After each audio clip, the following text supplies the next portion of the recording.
বসন্তের আগমনে পলাশ শিমুলের রক্তিম আভায় সেজেছে প্রকৃতি। আর এই ঋতুরাজকে বরণ করে নিতেই উত্তরবঙ্গের ধূপগুড়িতে এবার আয়োজিত হচ্ছে এক অনন্য উৎসব।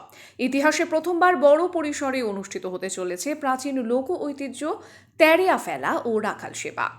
আগামী বৃহস্পতিবার ধূপগুড়ির কালীরহাট সংলগ্ন দেবীডাঙ্গা এলাকায় এই বিশেষ উৎসবের আসর বসবে।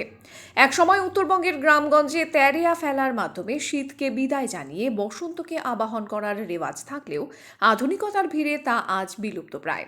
সেই হারানো ঐতিহ্যকে পুনরুজ্জীবিত করতে দেবীডাঙ্গা তেরেয়া উৎসব কমিটি এই অভিনব উদ্যোগ নিয়েছে। গ্রামের আবাল বৃদ্ধ বনিতা সমবেত হয়ে প্রাচীন রীতি মেনে তেরিয়া ফেলবেন।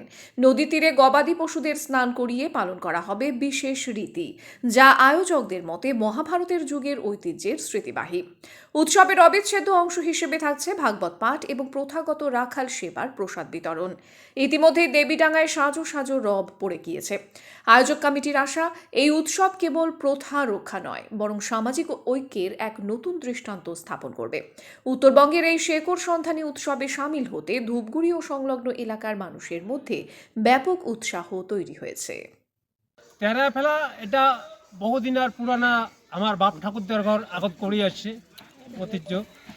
এই জিনিসটা দিনের দিন এই জিনিসটা নষ্ট হয়ে যাচ্ছে, যে আমার পুরানা যে জিনিসটা কালচার তেরা ফেলা, সেই জিনিসটা হয়তো অনেকজন নানাভাবে খায়, সেটা নিয়মের মধ্যে চলে না।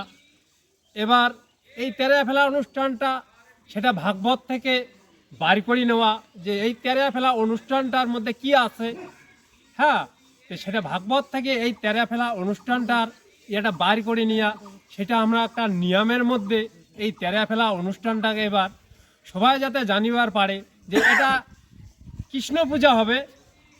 তেরা ফেলা অনুষ্ঠানটা হচ্ছে কৃষ্ণ পূজা, সেটা রাকাল সেবা, সেটা শুদ্ধভাবে এবার এই রাকাল সেবাটা সবাই যাতে জানিবার পারে যে রাকাল সেবাটা কি জিনিস, হ্যাঁ, এটা সবাইকে নিয়ে।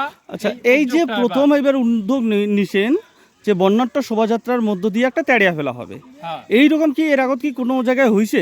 না না, এত বড় অনুষ্ঠান হয় নাই। এবার একটা সবাই মিলেই এত বড় উদ্যোগ নিছি যে উত্তরবঙ্গের মধ্যে এবার প্রথম এই দেবীডাঙ্গা স্কুল প্রাঙ্গণে এই তেরা ফেলা অনুষ্ঠানটা হবে। আর এই অনুষ্ঠানটা আগামীকাল বৃহস্পতিবার যে কালি একটা এই নাচের একটা টিম থাকবে, সেই টিমটা নিয়ে এই তেরা ফেলা অনুষ্ঠানটা সেটা পদযাত্রা মাধ্যমে তেরা ফেলে যাবে, এইটাই উদ্যোগ নেওয়া হয়েছে। আপনার নাম? আমার নাম হচ্ছে রঞ্জিত কুমার রায়। আর আপনি কমিটির সভাপতি। তেরা ফেলা উৎসব যেটা বলা হয় রাখাল সেবা, এই রাখাল সেবা উৎসবটা আমরা এবার অনেকটাই বড় আকারের ঐতিহাসিক যাতে মতো হয়, ভালো হয়, তার জন্য সবাই মিলে এক জায়গায় একত্রিত হয়ে তেরা ফেলা হবে। তো তেরা ফেলা কীভাবে হবে, আমরা একটা নাচের মাধ্যমে উদ্যোগ নিয়েছি যে তেরা ফেলা তেপতির মধ্যে একটা তেরা ফেলা হবে। আর এটা যেন উত্তরবঙ্গের বুকে, সারা পশ্চিমবঙ্গের বুকে যেন একটা রাজবংশী সম্প্রদায়ের একটা নজিরবিহীন একটা দৃষ্টি আকর্ষণ পায়। আমরা চাই যতগুলো আমাদের রাজবংশীর কৃষ্টি আছে এগুলো অনেকগুলা ধূলিসাৎ হয়ে যাচ্ছে, কিন্তু এটা আমরা নতুনভাবে উদ্যোগ নিয়েছি তেরা ফেলা উৎসব রাখাল সেবা।